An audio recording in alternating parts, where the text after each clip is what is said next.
long time. Good to see you. I'm really happy to see you too. So, can you see me properly? Is the light yes, and everything okay? Yes, yes, yes. You are looking very beautiful as usual. But sorry, I think I was fishing, but thank you very much. तो हम लोग start करें क्या? हाँ जी बिल्कुल. Okay. मधु, आपका बहुत बहुत स्वागत है सहारा समय में. Thank you very much Imtiaz. और हम ये कहेंगे कि हम लोग बहुत टाइम के बाद मिल रहे हैं, लेकिन बड़ी खुशी हो रही है कि आपसे एक बार फिर बहुत टाइम के बाद मुलाकात हो रही है. और चूंकि लॉकडाउन चल रहा है कोरोना की वजह से, हम लोग जो है अब दूर से ही रूबरू हो पा रहे हैं. और कैसे चल रहा है इस वक्त अभी आप, चूंकि हर तरफ जो है लॉकडाउन का मामला स्टार्ट हो गया है और बड़े रेस्ट्रिक्शंस भी हैं, और कैसे कैसे आप मैनेज कर रही हैं, कैसे घर पे रह रही हैं, और फिर क्या कुछ बाहर निकलने का दिल करता है इस वक्त? एक्चुअली क्या हुआ था इम्तियाज, लास्ट टाइम जब लॉकडाउन हुआ था पिछले साल, तो हमें कुछ पता नहीं था ये क्या चीज है. ये कोरोना कोविड एकदम नई चीज थी और हम लोग सारे मतलब everybody was coping with it. और कैसे भी करके हम लोग घर में रहने की आदत बना लिए, और ये जानते हुए कि बहुत तकलीफ है दुनिया में, फिर भी हमने अपनी छोटी सी दुनिया में कैसे अपने आप को खुश रखें और अपने आसपास के लोगों को ठीक से रखें. We learned that. और बिना काम किए घर के अंदर लॉकडाउन में कैसे हैप्पीली रह सकते हैं, ये भी हमने मतलब कोशिश करके सीख लिया था. और thanks to all this social media, live Instagram, Zoom interviews, Zoom meetings, ये सब करते करते, वेबिनार्स, ये सब करते कैसे भी करके निकाल लिए. By the time end of last year happened, ऐसे लगने लगा कि जैसे कि हमने इस चीज पर कंट्रोल पा लिया हो. Things started opening up. मेरी शूटिंग शुरू हो गई थी. मैंने कितने सारे फिल्म्स कंप्लीट किए, स्टार्टअप किए. तो मुझे ऐसे लगने लगा कि now we can deal with it. Mask पहनो, सोशल डिस्टेंस मेंटेन करो, और करते करते चलते चलते सब कुछ शुरू हो गया था. मेरी फिल्म तलेवी रिलीज पे है. मेरा डबिंग बाकी है, सिर्फ मेरा एक दिन का काम डबिंग बाकी है. और मेरे 2 प्रोजेक्ट्स मेरे डबिंग के लिए वेटिंग है. और मेरे 2 न्यू प्रोजेक्ट्स जो मैं एकदम एक्साइटेड थी स्टार्ट करने के लिए, वो भी वेटिंग में है. और अब इस वक्त जो लॉकडाउन हुआ है, इससे मुझे और भी ज्यादा तकलीफ हो रही है. जो पिछले साल somehow हमने ऐसे अपने आप को ठीक कर लिया था, इस बार मुझे ऐसा लग रहा है कि the second time around emotionally, mentally थोड़ा और रेजिस्टेंस हो रहा है. मैं सोच रही हूँ क्यों हम लोग बैठे हुए हैं. I am raring to go. मैं अपना पिक्चर को रिलीज करना चाहती हूँ, शुरू करना चाहती हूँ. और इस टाइम पे जैसे घर पे बैठना मेरे लिए इस बार ज्यादा तकलीफदायक लग रहा है. मधु, जैसे आपने बोला, आपके चाहने वाले जितने भी फैंस इस वक्त जो है आपको देख रहे हैं, उनके लिए थलाइवी जो है उसका होल्ड होना उनके लिए बड़ा एक सेटबैक सा लग रहा है, क्योंकि थलाइवी का बड़ा इंतजार था और इंतजार अभी भी है. तो हम आपसे पूछेंगे कि आपने बोला कि इसमें थोड़ा सा आपका एक्टिंग का डबिंग बचा हुआ है, तो लेकिन उसके लिए आप थलाइवी के लिए कितना ज्यादा एक्साइटेड आप हैं, क्योंकि दर्शक तो बहुत ज्यादा एक्साइटेड है उसके लिए? मैं बहुत ज्यादा एक्साइटेड हूँ क्योंकि ये कंगना की मोस्ट इम्पोर्टेंट फिल्म है इस वक्त. और उन्होंने बहुत पर्सनली बहुत ज्यादा इस फिल्म के अंदर इंटरेस्ट लिया है. और आपने प्रोमो भी देखा होगा, ट्रेलर देखा होगा. She is looking awesome. Film has generated a lot of positivity. People are expecting a lot. And ऐसे फिल्म में एक मोस्ट इम्पोर्टेंट कैरेक्टर प्ले करना, और इतने सालों के बाद, जबकि मैं अपने आप को फिर से स्क्रीन पे देखना चाहती हूँ और हिंदी ऑडियंस के सामने आना चाहती हूँ. So with a film like this, it is, of course, I'm praying for Kangana and for the movie, but I'm also personally riding a lot of personal interest in the movie. तो जब producer से मेरी first week of April में जब बात हुई थी, उन्होंने कहा 23rd को डेफिनेटली रिलीज करेंगे. उस वक्त भी मैं थोड़ी सी चिंतित थी, क्योंकि मुझे मालूम था कि ये लॉकडाउन और पैंडेमिक एकदम काफी तेजी से चल रहा है. तो मैं सोच रही थी क्यों रिलीज करेंगे इस वक्त, बिकॉज ऑलरेडी लास्ट ईयर मेरी एक Tamil film at the start of pandemic lockdown release होके बिल्कुल ही बॉक्स ऑफिस में फेल हो गई.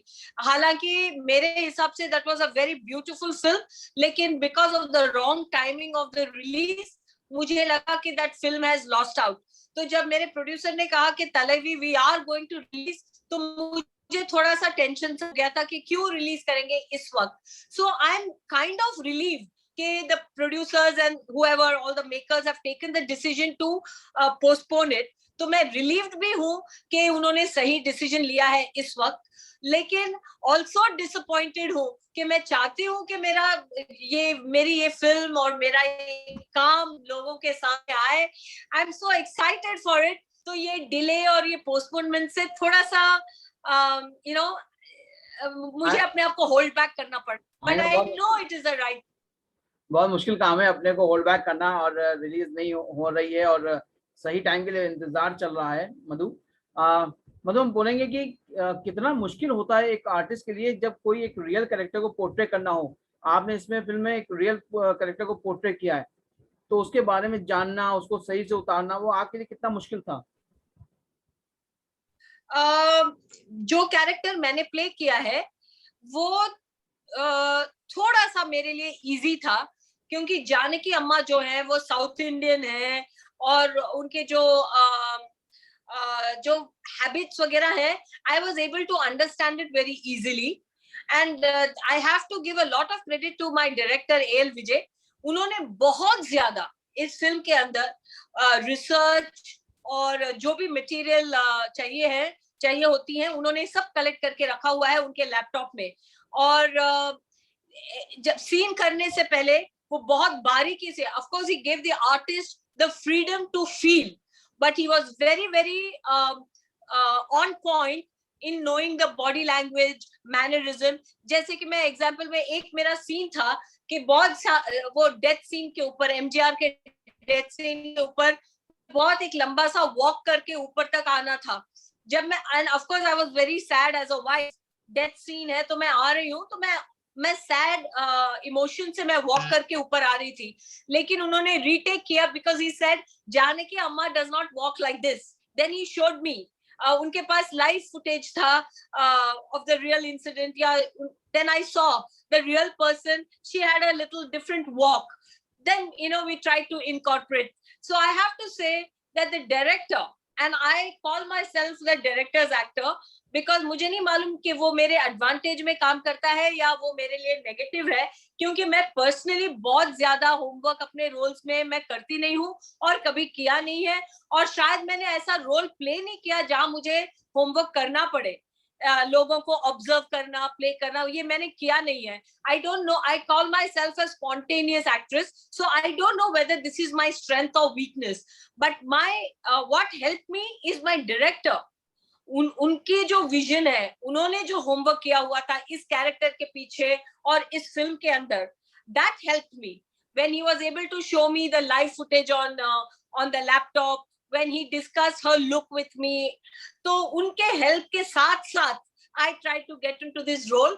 और पहली बार मुझे लगा कि होमवर्क के पीछे, होमवर्क के लिए कितना इम्पोर्टेंस है. जैसे हमारे जो मेथड एक्टर्स हैं हमारे इंडस्ट्री के, जैसे आमिर जी हैं, there are so many who spend months and months and months in preparation before going on set. So पहली बार मुझे उस चीज के लिए इम्पोर्टेंस फील हुआ और महसूस हुआ. मधु, हम बोलेंगे कि कंगना के साथ काम करने का एक्सपीरियंस कैसा रहा? कंगना के साथ मेरे लिए बहुत ज्यादा कॉम्बिनेशन, सिर्फ 2 दिन का कॉम्बिनेशन था. 2 सीन्स में हम साथ में थे, और वो भी डायरेक्ट कन्फ्रंटेशन और फेस टू फेस सीन्स ऐसे नहीं थे. We were all there together. So my personal experience is like any other actor. वो बिल्कुल एक आर्टिस्ट है सेट के ऊपर, जैसे कोई भी दूसरा को एक्टर या को आर्टिस्ट एक आर्टिस्ट होता है सेट पे, उसी तरह से वो बिहेव करती हैं. She is extremely professional. And जो सारी चीजें हम सुनते हैं उनके जो स्टैंड के बारे में, या जो भी हम सुनते हैं कि वो इस चीज पे स्टैंड लेती हैं, उस चीज पे स्टैंड लेती हैं, वो सारी चीजें बिल्कुल सेट के ऊपर प्रोजेक्ट नहीं हुआ. So for me it was like working with another को एक्टर. जो हम लोग सुनते आते हैं उनके बिहेवियर के बारे में, क्योंकि मेरा भी काफी कंगना से रहा, इंटरेक्शन रहा और प्रोफेशनली रहा, और जाहिर सी बात जब एक एक्टर दूसरे एक्टर से मिलता है तो वो प्रोफेशनली भी होता है, थोड़ा पर्सनली भी होता है. तो हम बोलेंगे पर्सनली जो उनके साथ इंटरेक्शन आपका रहा वो कैसा रहा? Personally it was professionally personal. In the sense, she gave me the respect of a senior actor. जब पहली बार वो सेट पे आई थी, जब हम सब खड़े थे, अरविंद स्वामी, myself and Nasir sir, we were all there. So when she came on the set, she said, "Oh, these are the legends of Roja," and she always referred to me as a senior actor. "Hello, ma'am, good to meet you." So she gave me the respect, which was very, very heartwarming. And उससे ज़्यादा personal, I didn't have anything personal interaction with her. आपने रोजा का जिक्र किया मधु, और रोजा तो आपके नाम के साथ ऐसा जुड़ा हुआ है कि अगर मधु का नाम आता है या रोजा का नाम आता है तो मधु का दिमाग में हर एक के जहन में आ जाता है फौरन। लेकिन उससे पहले हम बात करेंगे फूल और कांटे की। फूल और कांटे वहां से पूछेंगे, आपकी पहली बॉलीवुड में एंट्री थी, उसमें जबरदस्त एंट्री थी और बड़ा धमाल मचाया था आपने, आपके कैरेक्टर ने, और आप भी रातों रात एक बड़ी स्टार बन गई थी। तो वो फिल्म कैसे आपको ऑफर हुई थी? You really want to go back that far? Yes, yes, yes. जमाना पहले, वो मेरे पिछले जन्म में जैसे ये बात मैं कर रही हूँ ऐसे लग रहा है। सबके जहन में आज भी वो सब चीजें बहुत ताजा है मधु, आज भी उसके फिल्म के गाने, और आज भी लोग बहुत सुनते हैं बहुत प्यार से। एक जमाना था जब मैं ऑलरेडी 7-8 साल इंडस्ट्री में मैंने काम कर चुकी थी, एंड जब लोग मुझसे मिलकर या सिर्फ रोजा या फूल और कांटे की बात करना चाहते थे तो मुझे बड़ा गुस्सा आता था, मुझे इरिटेशन होती थी, क्योंकि मैंने काफी सारी फिल्में इस दोनों फिल्मों के बाद भी मैंने किए हैं। Like I have about 50-60 films to my name. Some of them have been good hits, but still everybody is only interested in talking about हमें दिल जले भी अच्छी लगी आपकी, और पहचान भी बड़ी अच्छी लगी थी आपके, नो डाउट पहचान में आपकी एक्टिंग जबरदस्त थी, दिल जले में एक्टिंग जबरदस्त थी। लेकिन एक कहते हैं ना, एक मील का पत्थर बनती जो फिल्में हैं ना, उनमें आपके फूल और कांटे और रोजा उसमें शामिल है, और ये बहुत बड़ी बात है। मैं वही कहना चाह रही हूँ। तो एक जमाना था मुझे थोड़ा सा गुस्सा आता था, क्योंकि मैं कहती थी अरे मेरी फिल्म अभी ऐलान रिलीज हुई है या XYZ रिलीज हुई है, जरा उसके बारे में बात करते हैं, but people are only interested. लेकिन आज जबकि 30 साल करीबन हो गए हैं इन दोनों फिल्मों को, और आज भी सिर्फ आप ही नहीं, बट मैं जहां भी जाती हूँ, स्टेज पर जाती हूँ, एयरपोर्ट पे जाती हूँ या किसी भी पब्लिक स्पेस में जाती हूँ, मुझे लोग पहचानते हैं, जानते हैं, मेरे गाने गाते हैं, और आज भी मुझे उसी तरह से याद रखते हैं जैसे स्टार ऑफ दिस फिल्म। तो इस चीज की वजह से मैं आज इतनी हम्बल और ग्रेटफुल हो गई हूँ कि मैंने, ठीक है, 50 फिल्म्स मैंने किए होंगे या 60 फिल्म्स किए होंगे, लेकिन मैंने वो 2 फिल्म किए हैं जो लोग डेकेड आफ्टर डेकेड याद रखते हैं। जहाँ की आप और हम कहते हैं यहाँ की मेमोरी बहुत छोटी है, पब्लिक की मेमोरी बहुत छोटी है, फ्राइडे टू फ्राइडे है, पर I am a living example that people have not forgotten me, and I am so, इसलिए मैं हाथ जोड़ना सीख गई। पहले मैं बहुत मैं याद रखती हूँ अपने बचपन के दिन, उन दिनों मैं बहुत थोड़ा सा ऐसे चलती थी कि ये मैंने कर दिखाया, क्योंकि मैंने इतने सारे रिजेक्शंस और वो सारी चीजें मैंने अपने लाइफ में फेस की थी। जैसे जैसे मुझे सक्सेस मिलता गया, I became more self proud. मैं ये नहीं कह रही हूँ कि वो खराब चीज है, लेकिन मैं ऐसे सोचती थी, देखो आपने मुझे नहीं दिया ना रोल, देखो ये मेरी फिल्म हिट हो गई, अब बोलो। सो आई हैड दैट एटीट्यूड। लेकिन आज जब आप मेरे बारे में बात करते हैं या मुझसे आप बात करते हो, मैं हमेशा हाथ जोड़ के बात करती हूँ कि मैंने भी ऐसे फिल्म किए हैं जो 30 साल बाद भी लोग उसी तरह से याद रखते हैं और प्यार करते हैं। So thank you very much. But to go back to your question about Phool aur Kaante, मैं डेस्टिनी में बहुत ज्यादा बिलीव करती हूँ इम्तियाज। मैंने जब बहुत ज्यादा ट्राई किया था तो वो सारी ट्रायल मेरी फेल हो गई। जब मैंने ऐसे सोचा ही नहीं, लेट गो कर दिया था, मैं घर पे एक दिन बैठ के कैरम बोर्ड खेल रही थी अपने भाई और अपने दोस्तों के साथ, तो मेरे पीछे उन दिनों वो जो लैंडलाइन हुआ करता था, नो सेल फोन्स नहीं थे, तो मेरे पीछे फोन था और फोन रिंग हुआ तो मैंने अपने बैक साइड से ऐसे उल्टे ऐसे पीछे से मैंने फोन उठाया कैरम बोर्ड को देखते हुए, और वॉइस उस साइड आवाज थी कुकू कोहली जी की। उन्होंने कहा मधु मैं कुकू बोल रहा हूँ, मैं ये फलाना ये फिल्म। तो मैंने जोर से आवाज लगाई अपने पापा के लिए जो रूम में बैठे थे। मैंने कहा पापा प्लीज द कॉल, और पता चला कि मैं उस फिल्म में काम करने लग गई। It was that easy. मैंने ये नहीं सोचा कि कितनी बड़ी लॉन्च मेरी, कितना एस्टेब्लिश्ड है इनका प्रोडक्शन, कितना बड़ा डायरेक्टर है, कि कौन है मेरे सामने हीरो। मुझे सिर्फ इस बात की खुशी थी कि मैं अपने आप को बिग स्क्रीन में देखना चाहती हूँ और मुझे ये अपॉर्चुनिटी मिल रही है। मैंने ये नहीं देखा कि ये सी क्लास फिल्म है या बी क्लास फिल्म है कि ए क्लास फिल्म है, क्योंकि वो इतनी बड़ी हिट हो गई, आज उसे ए क्लास फिल्म माना जाता है। अगर वो नहीं हिट होती तो लोग कहते ये तो सी ग्रेड फिल्म तुमने साइन की। So I believe totally in destiny, you know, so this is how I got the film. And what about Roja? Roja कैसे ऑफर हुई थी आपको? मैं रोजा की प्रोड्यूसर मिस्टर के बालचंद्र सर के साथ ऑलरेडी 2 फिल्म में मैं काम कर रही थी उन दिनों, आर्यगन एंड वाने में एलए। आर्यगन was my launch film along with Phool aur Kaante. दोनों फिल्म मैंने एक साथ साइन किए थे और एक साथ शूटिंग की, और एक ही साल में दोनों रिलीज हुए। This is how it happened. इसलिए जब लोग कहते हैं कि तुमने हिंदी में डेब्यू किया कि तमिल में, आई don't no, both of them happened simultaneously and I really don't know the date. So I was working with KB sir in Aragon and Vanimele, and Roja is a Kavitalia films movie. मतलब KB sir की film थी and director was sir Mani sir. So I one day KB sir told me कि please go to Mani sir's house, he wants to see you. So I went. The Mani sir gave me a scene to read. I read that scene with Suhasini, उनकी wife है, उन्होंने मेरे साथ reading किया। Next thing I know that Mani sir was narrating the whole story to me. He had selected me. और ये भी नहीं मुझे पता था कि मैंने वो ऑडिशन दिया था और मैं ऑडिशन में पास हो गई, ये भी नहीं मुझे पता था, क्योंकि they didn't tell me कि मुझे ऑडिशन के लिए बुला रहे हैं। They told me Mani sir आपको देखने के लिए बुला रहे हैं, केबी सर आपको भेज रहे हैं। I went there with my father. I read the reading of the scene and I was signed for the film. बाद में पता चला कि मनी सर रोजा के लिए एक बिल्कुल ही नई लड़की ढूंढ रहे थे। उन्होंने काफी सारे लड़कियों के उन्होंने ऑडिशंस वगैरह लिए थे। He was not satisfied. So when he was talking to his producer KB sir, उन्होंने कहा कि मुझे मेरी रोजा नहीं मिल रही, I'm not able to, I want somebody new and somebody fresh.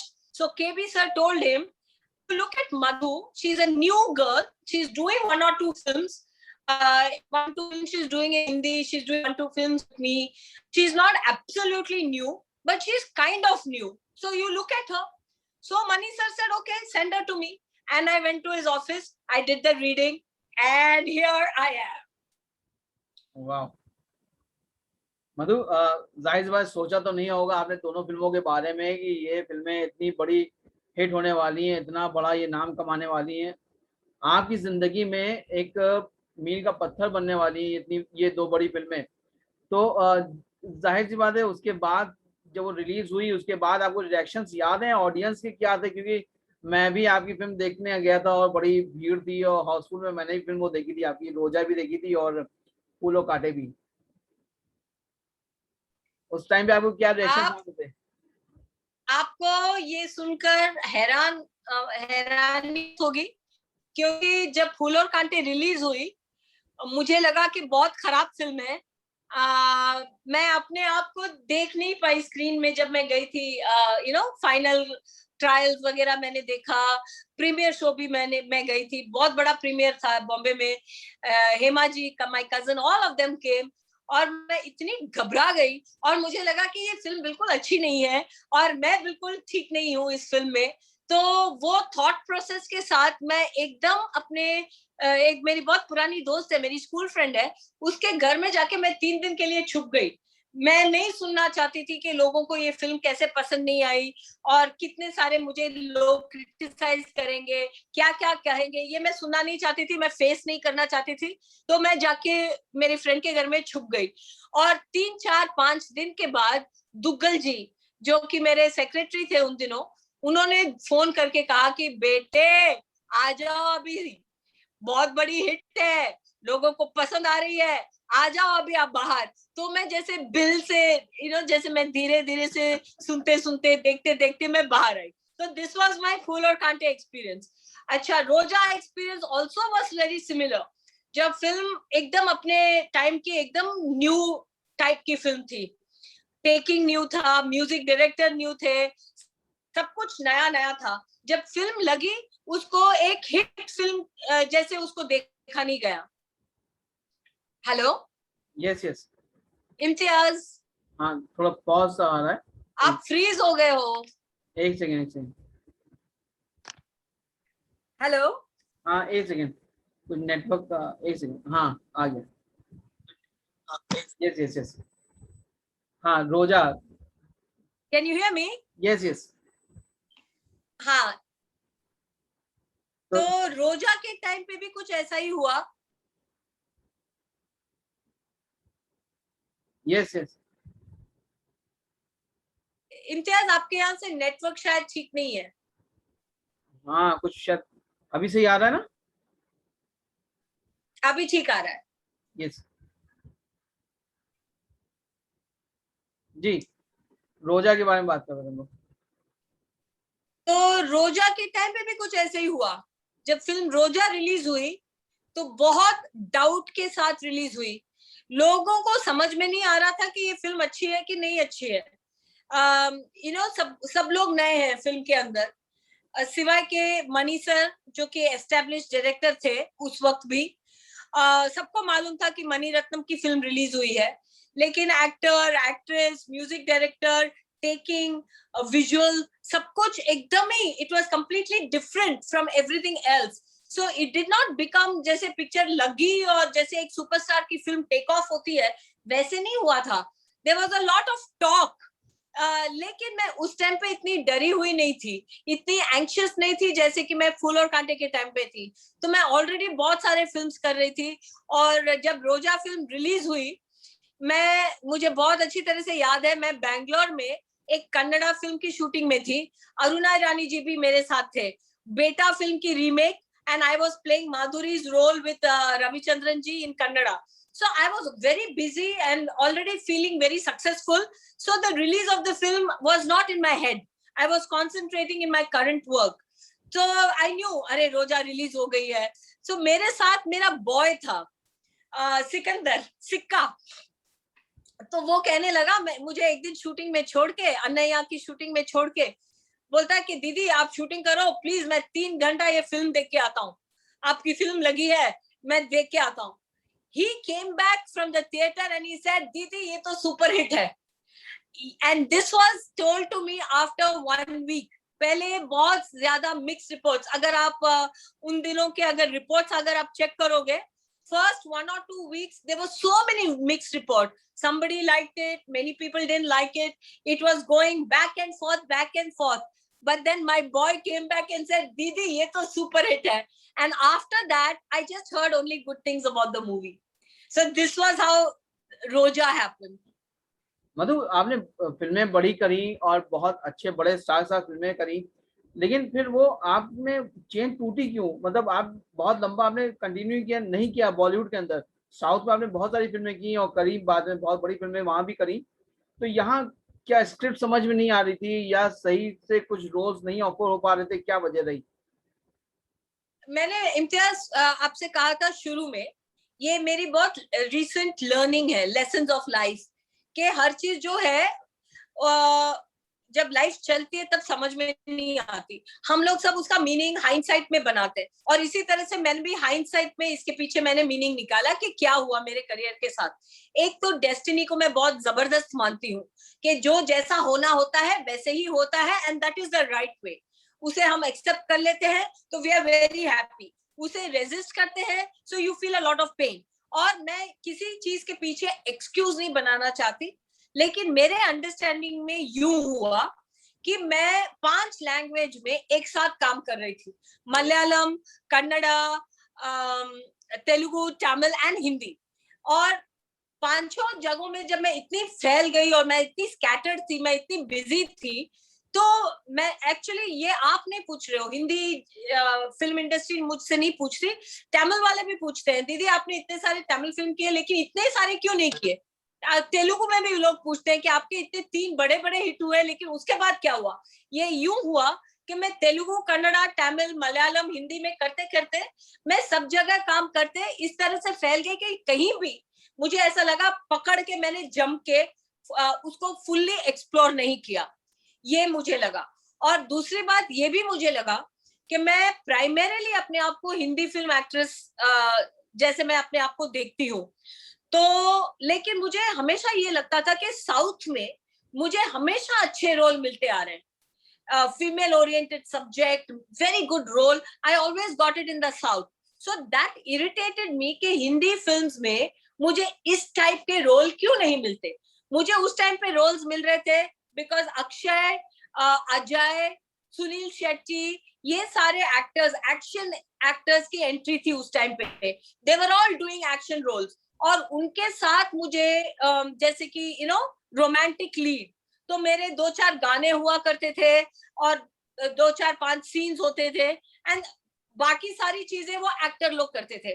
तो it was an era of action films and I was just the romantic lead for all these action heroes, Sunil Shetty, Akshay Kumar and Ajay Devgan.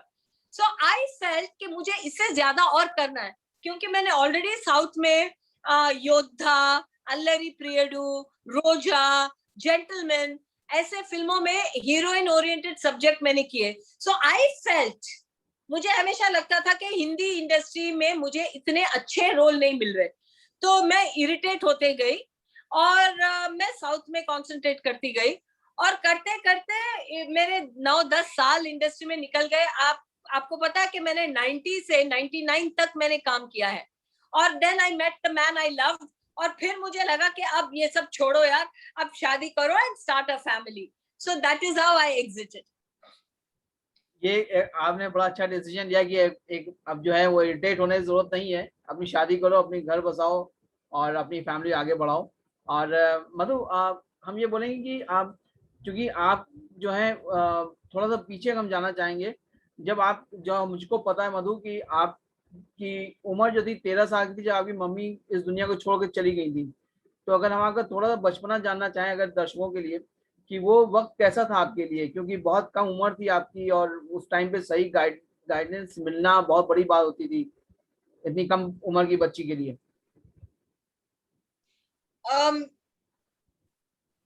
मेरे बारे में अगर आप एक चीज अगर जानते हैं, तो मैं हमेशा आगे के बारे में सोचती हूँ और प्रेजेंट में रहती हूँ।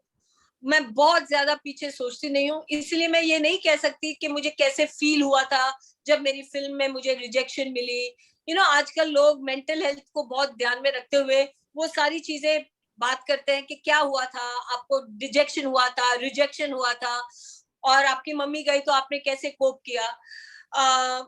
मेरी मम्मी जब चली गई थी, मैंने वो बात किसी को इंडस्ट्री में बहुत सालों सालों तक नहीं बताया, क्योंकि मुझे ऐसा लगता था कि मैं वो चीज को कैपिटलाइज नहीं करूंगी अपने इंटरव्यूज में या कहीं भी। मुझे वो सिंपैथी रिलेशनशिप में या करियर में नहीं चाहिए, या जर्नलिस्ट इंटरव्यूज में, इसलिए मैं वो बात बहुत छुपा के रखती थी कि ऐसे मेरे साथ बहुत बचपन में हुआ। और दूसरी बात यह है कि मेरे जो पिताजी थे, अभी वो भी लास्ट ईयर चल बसे। मेरे फादर मेरे लिए सब कुछ सैक्रिफाइस करके मेरे लिए और मेरे भाई के लिए उन्होंने हमें रेज किया था, हमें बहुत अच्छी एजुकेशन, और उन्होंने अपना गवर्नमेंट के जॉब में थे, वो रिजाइन करके घर में बैठ गए थे ताकि वो हमको देख सके और हमारे साथ रह सके। तो ऐसे डैड और ऐसे मेरे भाई हैं जो मेरे, ही इज माय सोलमेट। तो ऐसे छोटी सी हमारी फैमिली थी, और मेरी एक्सटेंडेड फैमिली जो है, जैसे हेमा जी और उनकी मम्मी, जो हमारे लिए हम बड़ी मम्मी कहते थे, अम्बा कहते थे, अम्बा, शांता आते हैं, ये जो अम्बा जो है, हेमा जी की मम्मी जो है, वो मुझे रोज 4 बजे के टाइम पे घर पे आके एक चक्कर लगाकर जाती थी कि कैसी हो, क्योंकि उनको मालूम था मैं कितने बजे स्कूल से आती हूँ। वो मुझे और मेरे भाई को रोज देखने आती थी। मेरी दूसरी बुआ जो थी, वो रोज सुबह में ब्रेकफास्ट के लिए पूछती थी और क्या खाया, दूध पिया। तो मुझे मेरी जो आंटी है, हेमा जी का जो घर है, और मेरे पापा और मेरे भाई जो है, उन्होंने, और मेरी बेस्ट फ्रेंड जो मेरी आज भी मेरी बेस्ट फ्रेंड है स्कूल से, मेरे दूसरे जो लोग भगवान ने मेरे जिंदगी में भर रखे थे, they fulfilled. I was very sad जैसे हर बच्चा सैड होता है उसकी मम्मी जब चली जाती है, आई वॉज वेरी, और आज भी मैं अपनी मम्मी को रोज याद करती हूँ, मेरे पापा को रोज याद करती हूँ, लेकिन मैं सैडनेस के प्लेस में से नहीं याद करती। मैं उन्हें हमेशा याद करती हूँ, याद रखती हूँ, पर मैं उनको उनके बिना सैड नहीं हूँ। And for that I am always grateful, because I have wonderful father, wonderful brother, wonderful friend and a wonderful family. Madhu, मुझे यकीन है कि आपकी मम्मी और पापा दोनों ही बहुत फील प्राउड करते होंगे आपको, जहाँ भी होंगे वो अच्छी जगह पे होंगे आपको इस मुकाम पर देखकर। एक चीज चलते थे पूछेंगे क्या मधु, आप हमने सुना है कि आपकी बेटी भी फिल्मों की तरफ इंटरेस्टेड है, मतलब वो आना चाह रही हैं, आप उनको सपोर्ट कर रही हैं पूरी तरह से? मेरी 2 बेटियां हैं, एक 20 इयर्स की है और एक 18। दोनों ही कहते थे कि उनको फिल्म में आना है। अभी दोनों ही अपने यूनिवर्सिटी में एकदम कंसंट्रेशन के साथ खत्म कर रहे हैं। तो I just want to wait and see कौन आना चाहता है, कैसे आना चाहता है। तो इस वक्त मैं कुछ कह नहीं सकती, क्योंकि इस पैंडेमिक की वजह से 2 साल से सब लोग सब अपने अपने कॉलेज और ऑनलाइन स्टडीज में बिजी हैं। बहुत ज्यादा हमने इस चीज के बारे में नहीं बात की। चलिए मधु, हमें पूरा यकीन है कि आगे सब कुछ बहुत अच्छा होने वाला है। फलाई भी जब आएगी तो उसके बाद एक बार फिर आपका परचम लहराएगा इंडस्ट्री के अंदर, और लोग एक बार फिर आपको वैसे ही प्यार करेंगे जैसे हमेशा करते आए हैं। और सारा समय से हमसे बात करने के लिए बहुत बहुत शुक्रिया आपका। Thank you so much, Imtiaz. Thank you so much for all the love you always give me. And it is very special. I'll always remember that. Thank you so much Madhu, thank you so much. Thank you. Thank you. Bye.